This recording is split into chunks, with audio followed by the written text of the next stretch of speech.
Dear student, हम आप लोगों के सामने भारतीय राष्ट्रीय कांग्रेस से संबंधित सभी एमसीक्यू क्वेश्चन को लेकर के आए हुए हैं।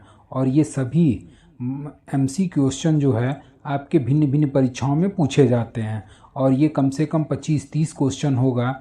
अगर इसको आप लोग एमसीक्यू के रूप में याद कर लेंगे तो फिर इससे बाहर क्वेश्चन जाने की संभावना बिल्कुल कम बनती है। और ये आपका भारतीय राष्ट्रीय कांग्रेस, जैसा कि हम लोग इसके पहले आधुनिक इतिहास का टॉपिक पढ़े थे 1857 की क्रांति, और उसी 1857 की क्रांति के असफल होने का प्रमुख कारण क्या था? तो भारतीयों में एक तरीके से एकता की कमी थी और कोई भी एक ऐसा संगठन नहीं था जो भारतीयों को दिशा निर्देश दे सके। तब जाकर के इसी भारतीय राष्ट्रीय कांग्रेस को लेकर के भारतीय राष्ट्रीय कांग्रेस की स्थापना की गई एक संगठन के रूप में, और इसी संगठन से सभी महत्वपूर्ण नेता इस संगठन से जुड़े और भारतीयों को स्वतंत्रता आंदोलन के लिए दिशा निर्देश देना प्रारंभ किए। तो अब हम लोग स्टार्ट करते हैं क्वेश्चन पे कि प्रथम भारतीय राष्ट्रीय कांग्रेस का प्रारंभिक नाम क्या था? तो भारतीय राष्ट्रीय कांग्रेस का प्रारंभिक नाम था आपका भारतीय राष्ट्रीय संघ।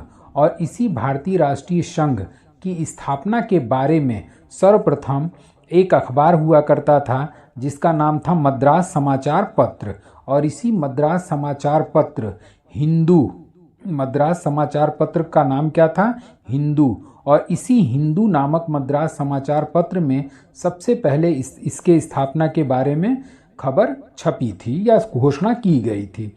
तो भारतीय राष्ट्रीय कांग्रेस का प्रारंभिक नाम था आपका भारतीय राष्ट्रीय संघ। अब एक क्वेश्चन इसी पे बन जाता है कि इस भारतीय राष्ट्रीय संघ का नाम किसके सुझाव पर बदला गया? तो भारतीय राष्ट्रीय कांग्रेस का नाम जो है वो आपका नया नाम जो किया गया वो थे आपके दादा भाई नौरोजी। और इसी दादा भाई नौरोजी के सुझाव पर इस भारतीय राष्ट्रीय संघ का नाम बदल करके भारतीय राष्ट्रीय कांग्रेस कर दिया गया। अब इस कांग्रेस का शाब्दिक अर्थ क्या होता है ये भी यहीं पे जान लीजिए। तो कांग्रेस का शाब्दिक अर्थ होता है आपका लोगों का समूह। अब इस कांग्रेस थोड़ा सा और एक्सप्लेन कर देते हैं। इस कांग्रेस का मुख्य उद्देश्य क्या था? तो इसका मुख्य उद्देश्य था आपका देश हित में लगन से काम करना, सामाजिक महत्व के प्रश्नों के प्रमाणिक तथ्यों का संग्रह करना, उसके साथ साथ राष्ट्रीय एकता की भावना को बढ़ावा देना और भारत तथा ब्रिटेन के संबंधों को मधुर बनाना। अगला क्वेश्चन आता है कि भारतीय राष्ट्रीय कांग्रेस की स्थापना कब हुई? तो भारतीय राष्ट्रीय कांग्रेस की स्थापना आपका 1885 ईस्वी में, डेट भी नोट कर लीजिए, 28 दिसंबर 1885 को इस भारतीय राष्ट्रीय कांग्रेस की स्थापना की गई थी। अगला क्वेश्चन देखते हैं। और अगला क्वेश्चन ये है कि भारतीय राष्ट्रीय कांग्रेस का संस्थापक कौन था? तो भारतीय राष्ट्रीय कांग्रेस के संस्थापक A.O. ह्यूम थे। अब इस A.O. ह्यूम को लेकर के कई क्वेश्चन आपके परीक्षाओं में बन जाता है कि A.O. ह्यूम का उपनाम क्या था? तो A.O. ह्यूम का उपनाम जो था वो आपका शिमला का सन्यासी। और इसी को इंग्लिश में पूछ देता है कि हर्मिट ऑफ शिमला किसे कहा जाता है? तो हर्मिट ऑफ शिमला के नाम से आपका A.O. ह्यूम को जाना जाता है। और इसी A.O. ह्यूम, ये अगला क्वेश्चन पूछता है कि A.O. ह्यूम कहाँ के निवासी थे? तो A.O. ह्यूम जो थे ये स्कॉटलैंड के निवासी थे। तो A.O. ह्यूम पे ये 3 क्वेश्चन बन जाता है। अगला क्वेश्चन देखते हैं कि भारतीय राष्ट्रीय कांग्रेस का प्रथम अध्यक्ष कौन था? तो भारतीय राष्ट्रीय कांग्रेस के जो प्रथम अध्यक्ष हुए थे वो थे आपके W.C. बनर्जी, जिनका पूरा नाम है व्योमेश चंद्र बनर्जी। अगले क्वेश्चन पे आते हैं कि भारतीय राष्ट्रीय कांग्रेस का प्रथम महासचिव कौन हुआ? तो भारतीय राष्ट्रीय कांग्रेस के प्रथम महासचिव हुए थे A.O. ह्यूम, जिनका पूरा नाम है एलन ऑक्टेवियन ह्यूम। अगले क्वेश्चन पे आते हैं कि भारतीय राष्ट्रीय कांग्रेस के प्रथम अधिवेशन में कितने सदस्य शामिल थे? तो भारतीय राष्ट्रीय कांग्रेस के प्रथम अधिवेशन में कुल 72 सदस्य शामिल थे। अब एक क्वेश्चन और थोड़ा डीपली आप लोग जान लीजिए कि सर्वाधिक प्रतिनिधि कहाँ से इसमें शामिल हुए थे? तो सर्वाधिक प्रतिनिधि आपके बम्बई प्रांत से शामिल हुए थे। और बम्बई प्रांत से या बम्बई प्रेसिडेंसी से शामिल होने वाले सदस्यों की कुल संख्या 38 थी। अगला क्वेश्चन कि भारतीय राष्ट्रीय कांग्रेस के प्रथम अधिवेशन में कितने प्रस्ताव पारित हुए थे। तो जो ये प्रथम अधिवेशन आपका हुआ था, ये प्रथम अधिवेशन जो हुआ था इसमें कुल मिलाकर के 9 प्रस्ताव पारित किए गए थे। और इसी भारतीय राष्ट्रीय कांग्रेस की जो स्थापना हुई थी वो आपका बम्बई के गोकुलदास तेजपाल संस्कृत कॉलेज में हुई और इसी गोकुलदास तेजपाल संस्कृत कॉलेज के भवन बम्बई में इसका प्रथम अधिवेशन संपन्न हुआ था। अगला क्वेश्चन कि भारतीय राष्ट्रीय कांग्रेस के प्रथम मुस्लिम अध्यक्ष कौन थे। तो भारतीय राष्ट्रीय कांग्रेस के प्रथम मुस्लिम अध्यक्ष थे आपके बदरुद्दीन तैयब जी। भारतीय राष्ट्रीय कांग्रेस के प्रथम मुस्लिम अध्यक्ष थे बदरुद्दीन तैयब जी। अगला क्वेश्चन आता है कि भारतीय राष्ट्रीय कांग्रेस का प्रथम अंग्रेज अध्यक्ष कौन हुआ। तो भारतीय राष्ट्रीय कांग्रेस का प्रथम अध्यक्ष हुए थे जॉर्ज यूले। थोड़ा सा टाइपिंग में मिस्टेक है, जॉर्ज यूले, इसको ध्यान दीजिएगा। अगला क्वेश्चन आता है कि भारतीय राष्ट्रीय कांग्रेस की प्रथम महिला अध्यक्ष कौन थी। तो भारतीय राष्ट्रीय कांग्रेस की प्रथम महिला अध्यक्ष आपकी बनी थी श्रीमती एनी बेसेंट। और यही श्रीमती एनी बेसेंट जब 1917 का कोलकाता अधिवेशन हुआ था तो इसी कोलकाता अधिवेशन में आपके श्रीमती एनी बेसेंट प्रथम महिला अध्यक्ष के रूप में कार्यरत हुई थी। अब अगले क्वेश्चन पे हम लोग आते हैं कि भारतीय राष्ट्रीय कांग्रेस का प्रथम महिला अध्यक्ष, प्रथम भारतीय महिला अध्यक्ष, यहाँ शब्द क्या आया है, प्रथम भारतीय महिला अध्यक्ष कौन थी। तो प्रथम भारतीय महिला अध्यक्ष का नाम पूछेगा तो आंसर हो जाएगा आपका सरोजिनी नायडू।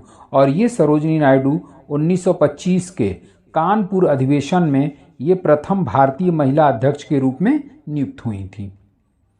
अगला क्वेश्चन कि भारतीय राष्ट्रीय कांग्रेस का प्रथम पारसी अध्यक्ष कौन बना। तो भारतीय राष्ट्रीय कांग्रेस का प्रथम पारसी अध्यक्ष दादा भाई नौरोजी। और ये दादा भाई नौरोजी 1876 के कोलकाता अधिवेशन में प्रथम पारसी अध्यक्ष के रूप में चुने गए थे।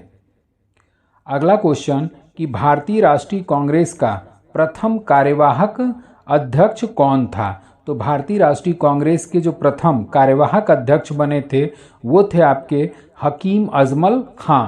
और यही हकीम अजमल खां जो थे 1921 में परमानेंट अध्यक्ष के रूप में थे आपके CR दास, चितरंजन दास। और ये चितरंजन दास जब जेल चले गए तो इसी जेल के परिणाम स्वरूप हकीम अजमल खां को प्रथम कार्यवाहक अध्यक्ष के रूप में नियुक्त किया गया था।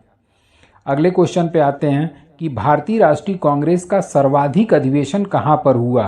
तो भारतीय राष्ट्रीय कांग्रेस का सर्वाधिक अधिवेशन कोलकाता में हुआ और ये कोलकाता में लगभग 10 बार आपका टोटल 10 बार भारतीय राष्ट्रीय कांग्रेस का अधिवेशन संपन्न हुआ था। अगला क्वेश्चन आता है कि गांव में होने वाला प्रथम भारतीय राष्ट्रीय कांग्रेस का प्रथम अधिवेशन कौन था। तो गांव में होने वाला जो प्रथम अधिवेशन था वो आपका फैजपुर। और फैजपुर कहाँ पड़ता है, महाराष्ट्र में। उसके साथ साथ ये जो फैजपुर वाला अधिवेशन हुआ था ये किस वर्ष हुआ था। तो 1937 में ये अधिवेशन संपन्न हुआ।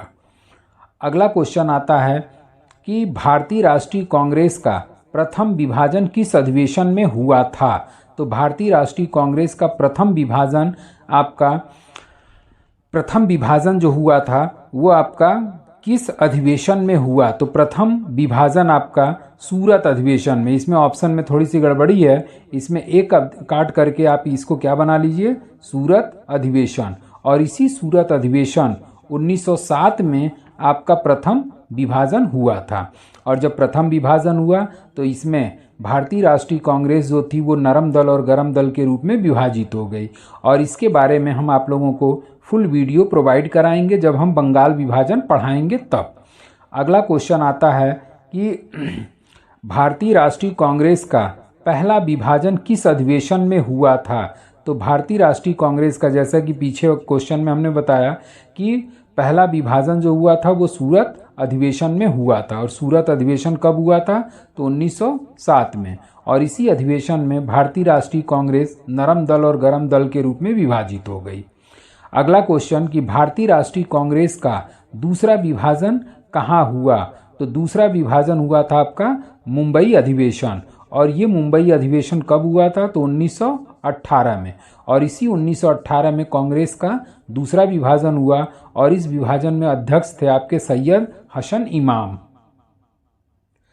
अगला क्वेश्चन आता है कि भारतीय राष्ट्रीय कांग्रेस का सबसे युवा अध्यक्ष कौन बना? तो सबसे युवा अध्यक्ष बने थे अबुल कलाम आजाद।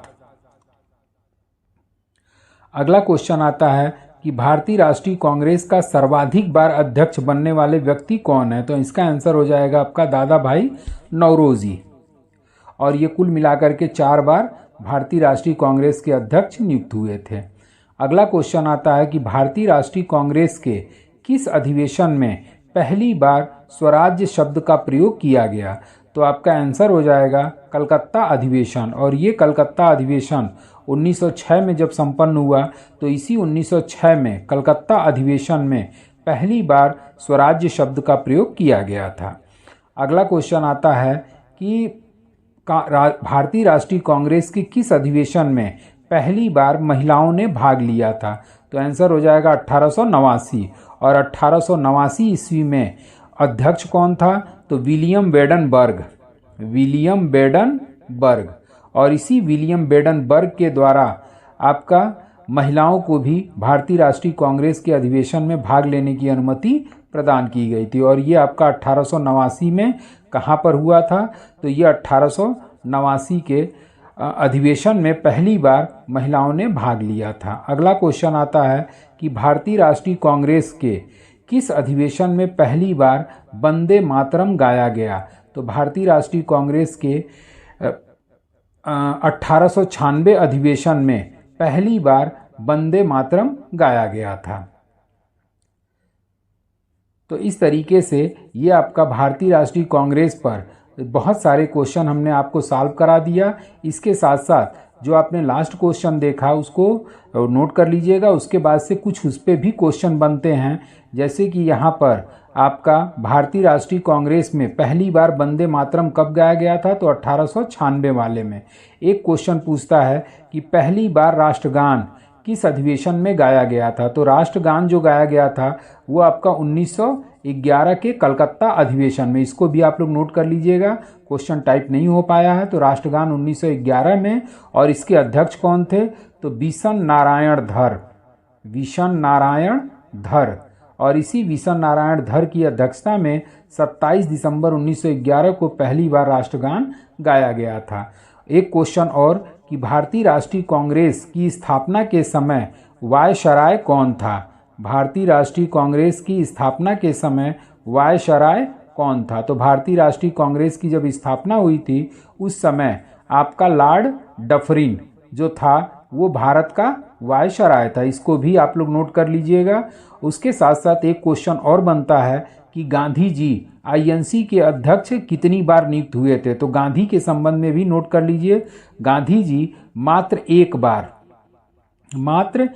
बार 1924 का जो बेलगांव अधिवेशन हुआ था उसी बेलगांव अधिवेशन में मात्र एक बार वो आईएनसी के अध्यक्ष चुने गए थे।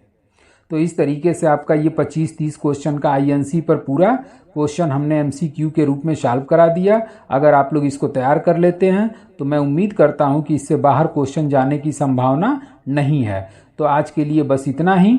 Thank you so much.